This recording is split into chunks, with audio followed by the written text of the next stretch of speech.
My therapist ghosted me.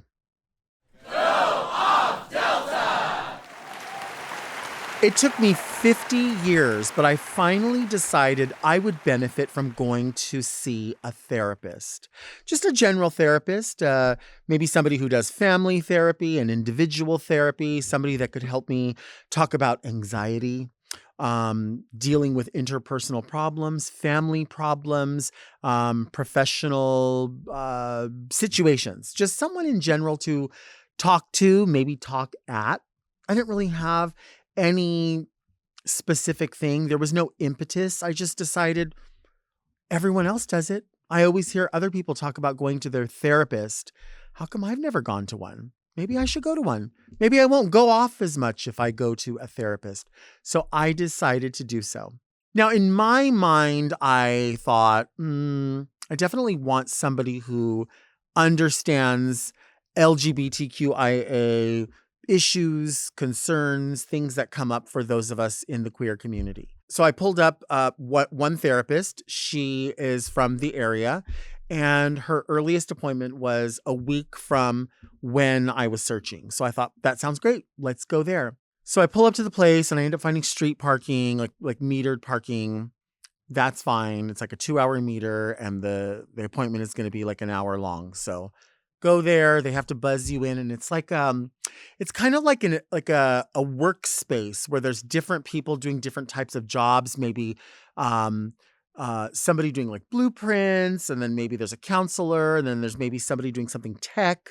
So there's a lot of different people in one big workspace. So then I meet someone in the lobby who says they're going to be taking me to a room. So I go to this room, and it's real like exposed beams and air ducts and that kind of thing. And then the therapist is there, and she has like a laptop out, and she introduces herself, and she's cordial enough. No problem. We don't know each other. So all I can expect is that she's going to be cordial, and she was. And she asks me why I'm there. So I spill out my heart. I mean, you know me, I can talk to the wall at that point. So I'm a only child raised by a single parent who's an Aquarius, who's probably crazy. So I can talk to a wall very comfortably. So if there's somebody there listening, even better. So I just start sharing, and she interjects here and there, asking a few sort of follow-up questions when I get a little bit quiet because I've like exhausted what I'm saying about that, and then going on to the next thing. And then we get to like towards the end of it, and she says, there's a lot to go over. I'm understanding more about you. There's some professional concerns you obviously have, some interpersonal relationships with family that you need to address. And then maybe there's things from your childhood that you want to think about, like maybe certain behaviors in your childhood that you've carried with you. Maybe those are things that you need to address or release or whatever. So then she, follows up with, when would you like to meet again? And I said, I don't know. When do you think? She's like, well, we could meet again next week, or if you prefer a different schedule. I said, next week sounds great. I think once a week makes the most sense until we find some sort of tools or storyboard what is the best approach to making myself less anxious, more proactive about the things that I do and the things that I say to people, so that I can, be happiest with the result that's fair for everyone. So she says, okay, I'm going to reach out to you about this appointment for next week. So I'll just text you. Well, it's been a couple weeks, and she hasn't messaged me. I don't understand why I was left hanging. I feel like that is scarier than anything. That was scarier than going there. Actually, I wasn't scared going. I was quite excited because I felt like, I don't know, maybe this will give me the answer to some things. Maybe this will help me not go off about small things. I mean, I know that's just my personality, and I know I exacerbate first world problems here. That's what I do. That's what I talk about, because maybe I don't have bigger fish to fry. Maybe I do have small fish. Maybe I am privileged. Maybe those things happen. Maybe I fucking work my ass off and I see the world the way I see the world. And unfortunately, I can't see it through everybody's eyes because I only have 2 bad eyes with one that still needs surgery. Okay? Sorry that I can't fucking fix everything. Sorry that I'm not sitting here all day long telling you, you should do this, you should do this, you should do this. All I can tell you is what ketchup is good and what's not good. But I needed that therapist to let me know, hey, you're in the right place. You found the right place. Now let's find you the right person. She didn't do that. She just left me hanging, girl. You ever have your parents forget to pick you up at school? And then your teacher comes out and the teacher's like, what are you still doing here? And you're like, oh, I'm just waiting for my ride. Ooh, I got to tell you, and it's not even until this moment that I realized how that felt. Like, I'm actually realizing, processing it right this second.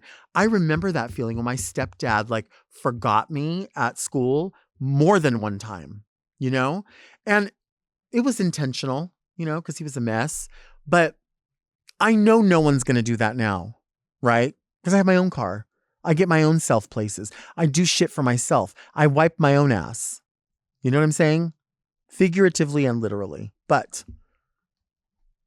she left me sitting there. I don't think that's professional.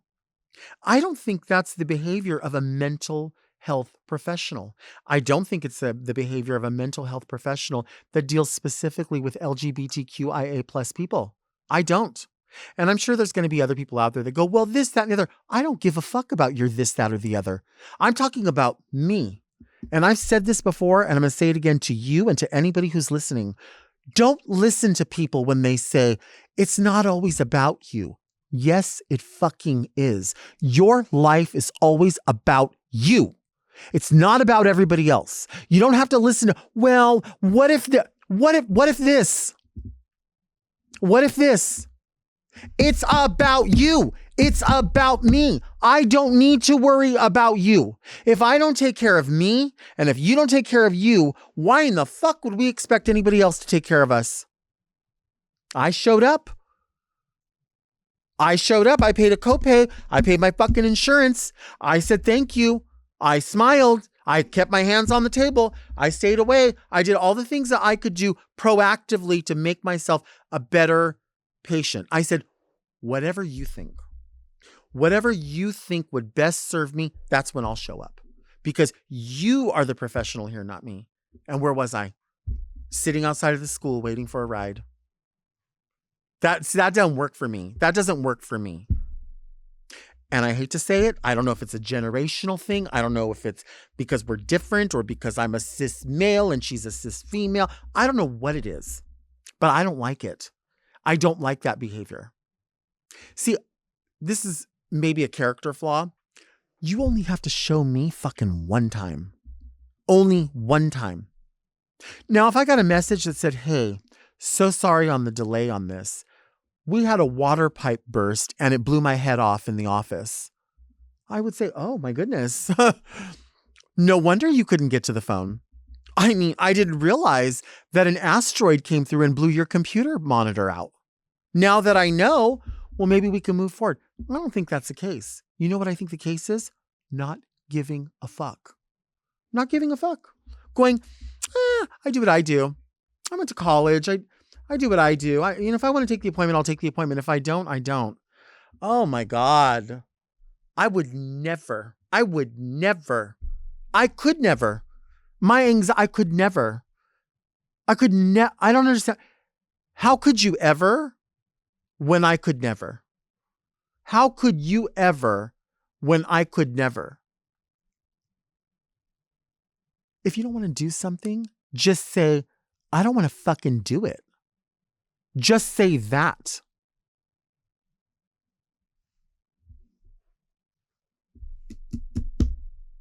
Waiting for the ride. Just sitting there, hi, thumb up my ass the whole time. She's writing a schedule out. We're going to do this. We're going to do that. We ain't doing shit. And guess what? Remember I said you only have to show me one time? If there is a phone call, blocked. Blocked. I'm not interested now because now I know who you are. You showed me. You showed me. You know what I think? I think I probably don't even need any fucking counseling. I think I could be counseling your ass. I don't think I probably even needed somebody to talk to. I needed somebody to talk at because I already know the impetus of my problems. I already know the people that give me shit. I already know the people that are fucking nuts around me. And I know I'm nuts too. We all got problems. We're all on some kind of spectrum. We're all fucking dealing with what we're dealing with. We're all doom scrolling. We're all going, oh my God, what's happening next? What's the next thing? We all have that. But you know what? I don't want to hurt myself. I don't want to hurt other people. I don't want extra. I don't expect dipping sauces for free. I expect to pay for the dipping sauces, but you know the difference is for me, I expect for you to give it to me. And if you don't give it to me and I paid for it, I'm of the thought that it's okay for me to say something. I don't want to be right. I want to do what's right. I don't care about being right. You could be right. If you have the right way, tell me, and then we'll do it the right way. I don't need to be signed off and go, you knew I was right, right? Wasn't I right? I was right. I don't give a fuck about that. I want to do what's right, no matter who gets the credit for it. Let's figure it out together. We got it right. We got to fry these fish. Let's fry these fish. So what do we figure out?